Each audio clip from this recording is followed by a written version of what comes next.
ప్రపంచంలోనే top power country అనగానే మనకేం గుర్తుకొస్తుంది? అమెరికా.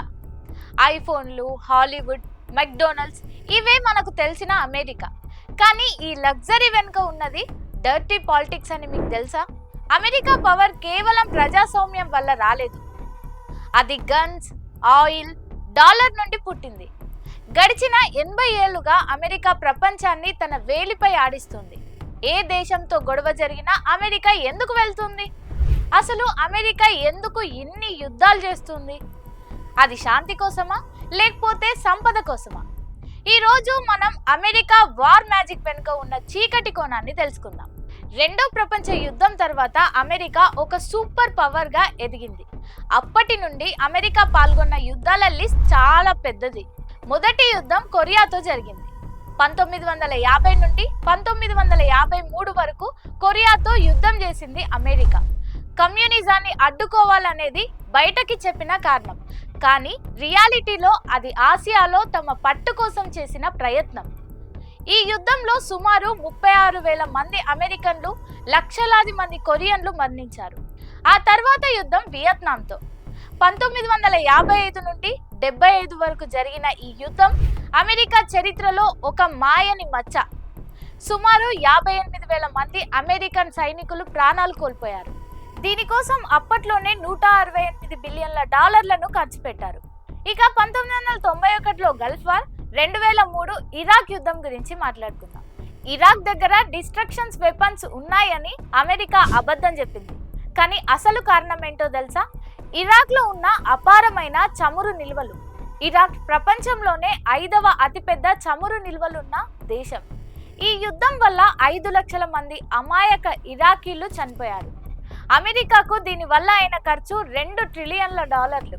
ఇది చాలదన్నట్లు 2001 నుండి 2021 వరకు ఉగ్రవాదంపై పోరాటం పేరుతో ఆఫ్ఘనిస్తాన్ పై 20 ఏళ్ల పాటు యుద్ధం చేసింది అమెరికా. చివరకు సాధించింది ఏమీ లేదు, కానీ $8 ట్రిలియన్ల ఖర్చయ్యాయి. లిబియాలో గడాఫీని పడగొట్టి ఆ దేశాన్ని ముక్కలు చేశారు. సిరియాలో కూడా అస్థిరతకు కారణం అమెరికా వ్యూహాలే.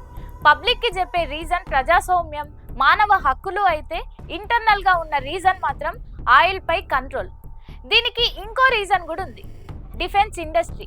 యుద్ధం జరిగితేనే అమెరికన్ ఆయుధ కంపెనీలకు బిలియన్ల లాభం వస్తుంది. కాబట్టి అమెరికా తన చుట్టుపక్కల దేశాలతో బ్యాక్ యార్డ్ పాలిటిక్స్ చేస్తుంది. ఇక్కడ ఏ దేశం తన మాట వినకపోయినా తిరుగుబాటుకు ప్లాన్ చేస్తుంది.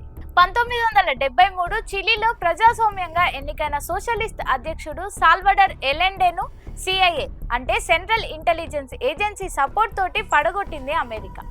అతని స్థానంలో క్రూరమైన డిక్టేటర్ పినోచెట్ ను అధికారంలోకి తెచ్చింది. ఎందుకో తెలుసా? చిలీలో ఉన్న కాపర్ మైన్స్ పై కంట్రోల్ కోసం.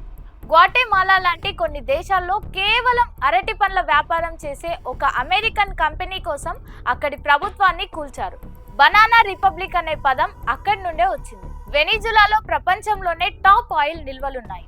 అందుకే అక్కడ అమెరికాకు వ్యతిరేకంగా ఉన్న ప్రభుత్వాలను పడగొట్టడానికి ఆర్థిక ఆంక్షలు విధిస్తున్నారు. బొలివియాలో లిథియం నిల్వలపై కూడా అమెరికా కన్నుంది. ఏ దేశమైనా సోషలిజం వైపు వెళ్తే అమెరికాకు అస్సలు నచ్చదు.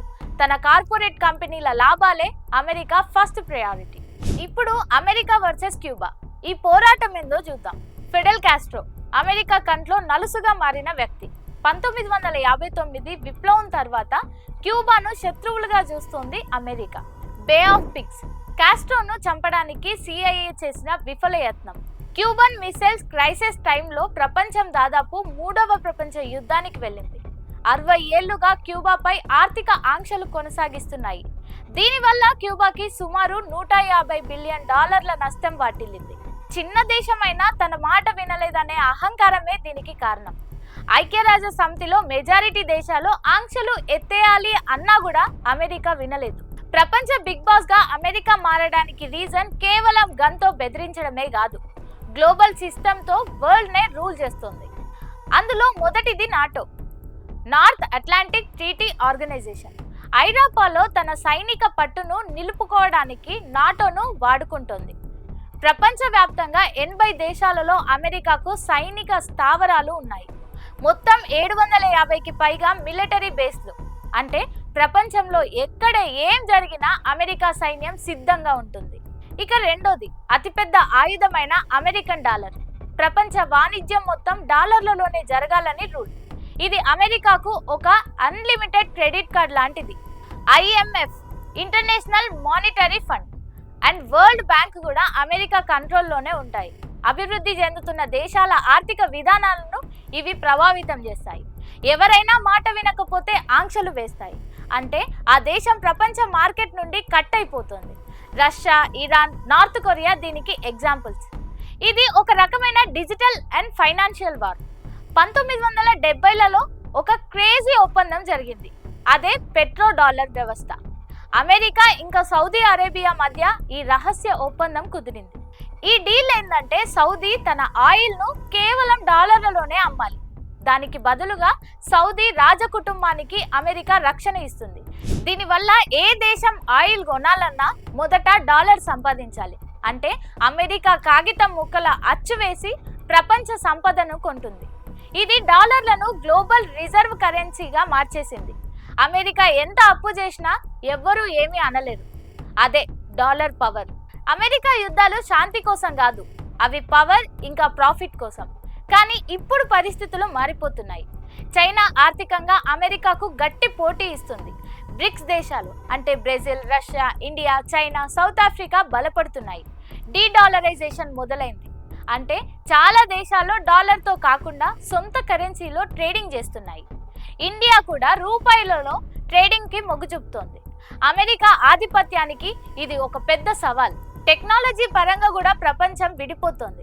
ఒకప్పుడు తుపాకులతో శాసించిన అమెరికా ఇప్పుడు ఇబ్బందుల్లో ఉంది. భవిష్యత్తులో ఈ గ్లోబల్ పోలీస్ తన సీటును కాపాడుకుంటుందా, లేకపోతే కొత్త శక్తులు పుట్టుకొస్తాయా? చరిత్రలో ఏ సామ్రాజ్యము శాశ్వతంగా ఉండదు. అమెరికా విదేశీ విధానం ఇప్పుడు క్రాస్ రోడ్స్ లో ఉంది. మీరేమనుకుంటున్నారు? అమెరికా పవర్ తగ్గుతుందా, లేకపోతే మళ్ళీ పుంజుకుంటుందా? ఈ వీడియో మీకు నచ్చితే లైక్ చేయండి. అమెరికా యుద్ధాల గురించి మీ ఒపీనియన్ ఏందో కామెంట్స్ లో చెప్పండి.